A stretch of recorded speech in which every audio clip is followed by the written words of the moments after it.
Ingat pa rin sa pag-ulan lalo na sa mga kapatid natin sa Southern Luzon, Visayas at Mindanao. Kasalukuyang umiiral pa rin ang low pressure area sa silangan, hilagang silangan ng Surigao City sa Surigao del Norte.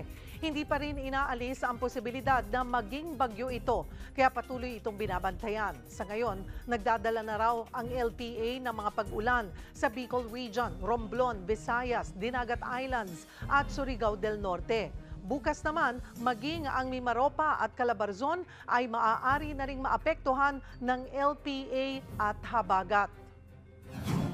Aabot na sa higit 200,000 individual ang apektado ng pag-ulan at pagbaha dulot ng habagat sa bansa. Posible pang magpatuloy ang masamang panahon dahil sa umiiral na low pressure area. Para bigyan tayo ng update sa naging epekto ng habagat at LPA, magkakausap natin si Director Edgar Posadas, ang tagapagsalita ng Office of Civil Defense ng NDRRMC. Magandang tanghali po sa inyo, Director. Magandang tanghali, Cheryl. Magandang tanghali po sa lahat ng nanonood at nakikinig sa inyong programa. Salamat po sa oras. Director Posadas, linawin lamang po namin kung ito po bang record nyo na higit 200,000 individuals pawang naapektuhan lang ito ng habagat? Iba pa po yung bilang ng mga nasalanta ng LPA?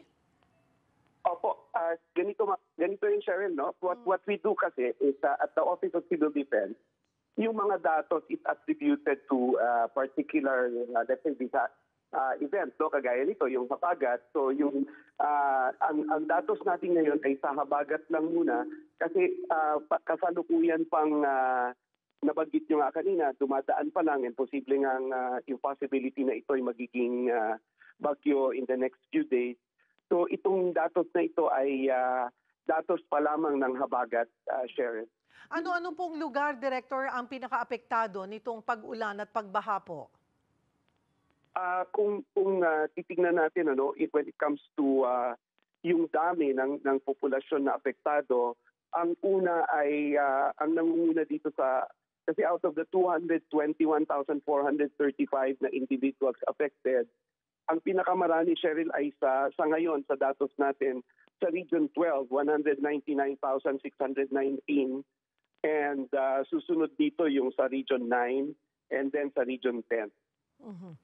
At gaano po karami dito sa mga naapektuhang lugar ay kinailangan pong i-evacuate at nananatili sa evacuation centers? Meron po ba?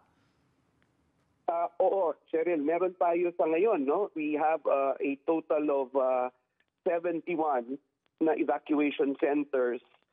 Originally yun, no? Pero ngayon 49 na lang siya. So bumaba siya yung numero. Last weekend it was 55, no?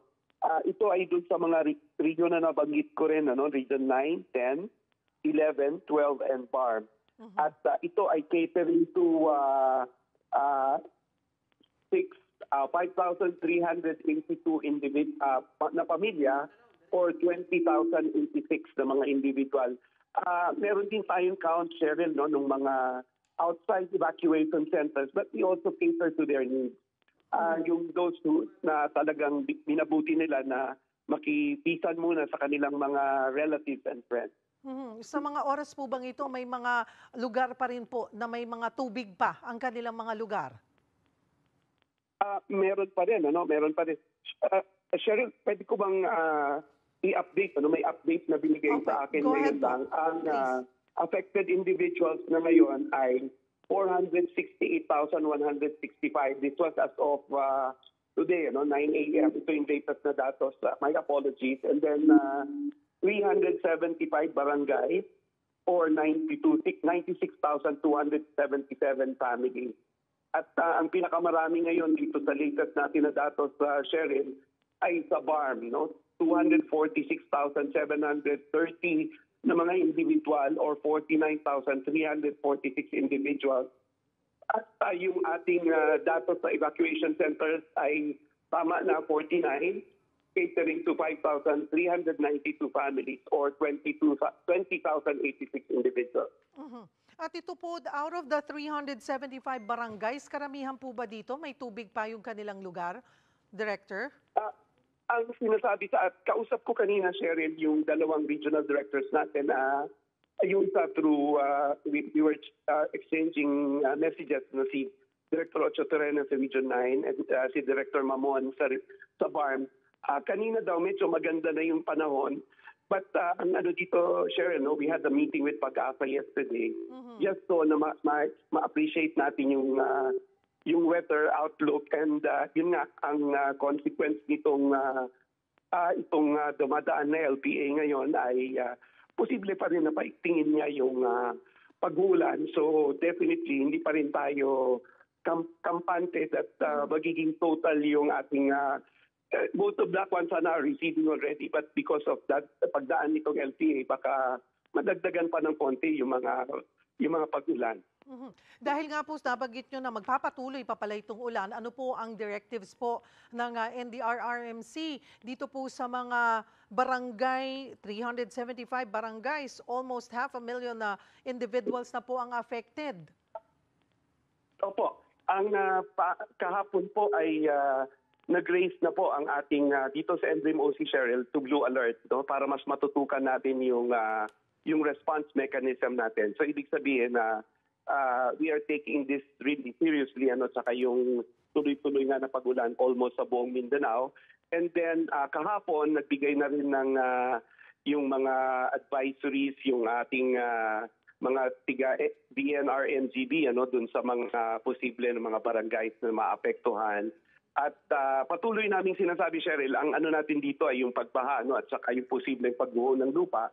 So ang ating payo dito ay kung sila ay ma-advise or masabihan ng mga kinaukulan na pansamantala munang lumikas, then dapat nating gawin yon at pansamantala naman yun. And we are providing naman what we need in the evacuation centers in partnership with the DSWD. In fact, last week, pumunta doon yung si Secretary Rex sa area ng BARM para tingnan kasama si Secretary Lagdomeo at saka si Secretary Magno, and kasama na rin yung ating regional team from the Office of Civil Defense sa BAR para masigurado na yung mga pangangailangan nila are provided for. May napaulat din po na may 2 nasawi dahil po sa habagat. Na kumpirma na po ba ito? Saang lugar po ito, Director? Opo, actually sa ngayon, Cheryl, ang nakatala sa atin ay 5, Pero isa pa lang dito ang kumpirmado, yun ay sa Region 10. Kinukumpirma pa natin yung isa from Region 11, 2 sa Zamboanga at isa sa BARM. So actually ang official ang tentative count natin ngayon pending the validation kasi isa pa lang ang kumpirmado out of the 5, So ang nire-report lang namin yung isa, Region 10 ito, but we as soon as ma-confirm natin, we will report back to you yung confirmation or yung validation that indeed yung 4 pa na sa iba-ibang region ay dahil sa epekto ng habagat na nagsimula noong kung hindi ako nagkakamali, July 11, Sharon. Director Posadas, pagdating naman po sa ating agrikultura at infrastructures, mayroon na po ba tayong estimate kung gaano kalaki yung naidulot pong pinsala nito? Cheryl, I always say this, ito kasing meron kaming initial na datos sa agriculture, pero kasi ito it has to awaiting for yung talagang kanilang datos para makumpirma natin kung magkano talaga, But again, initial lang ito, but the official data will come from DA through us, Sa ngayon, initial lang, unofficial, we have 17,879,000, sa regions 9 pa lang ito and 10 sa aspeto ito ng agrikultura. Sa sa infrastructure, Cyril, wala pa kaming cost, but there are around 10 mga vital mga infrastructure in region 10, 11 and 12 na naapektuhan, and yung pang other assets other than those mentioned mababa pa rin, 100,000 kasi kasalukuyan pa lang dumadating yung mga official reports, Cheryl, and we still have to validate those reports.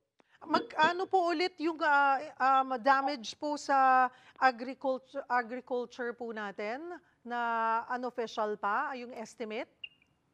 Sa ngayon, Cheryl, as of 9 a.m., we have 17.879 million. Sa regions 9 and 10. 817. Opo. In two regions, in regions 9 and 10. Zamboanga and then dito sa Northern Mindanao, Cheryl. Kamusta po yung tulong natin dito sa 468,000 individuals na naapektuhan, yung relief goods and also baka po may mga tahanan din na mga nasira, naapektuhan. Ano po ba ang tulong na naipaabot na po natin sa kanila? Initially kanina, Sharon, na-mention ko yung you mentioned about yung mga nasira yung mga bahay nila, yung totally damaged and partially damaged houses.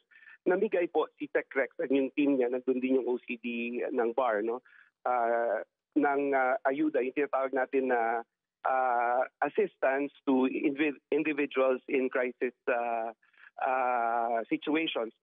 At nakapagbigay din ng tulong bawat pamilya na nawalan ng totally damaged yung kanilang bahay, that's amounting to 10,000 each, at saka yung partially damaged, that's 5,000 each. But aside from that, Cheryl, patuloy pa rin yung ating pag-augment ng ating mga food and non-food items sa DSWD, yung non-food items sa OCD. And also, maganda kasi yung the law allows us to preposition. And even before mangyari ito, meron na tayo mga prepositioned items kagaya ng mga family packs yung nakalagay sa orange na binibigay ng OCD orange pack na medyo malaki para sa mga affected family. Ino-augment namin ito, Cheryl, doon sa mga resources ng lokal na pamahalaan, and we're very thankful pa rin because our LGUs now are, I think, are more capacitated, they're more empowered. At tinatry muna nilang tugunan from their end, and then kung hindi kaya, then that's the time that we augment either from the regional resources or the national kung kinakailangan, Cheryl. Director Posadas, masasabi po natin parang patikim pa lamang po ito ng La Nina. Kumusta po ang paghahanda ng ating ahensya para po sa talagang peak ng La Nina?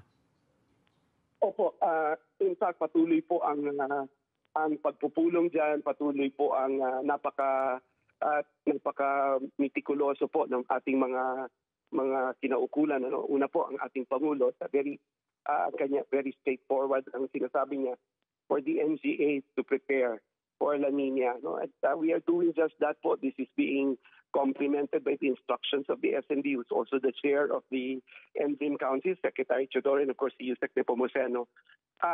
What we do is we are continuously coordinating with the local government units.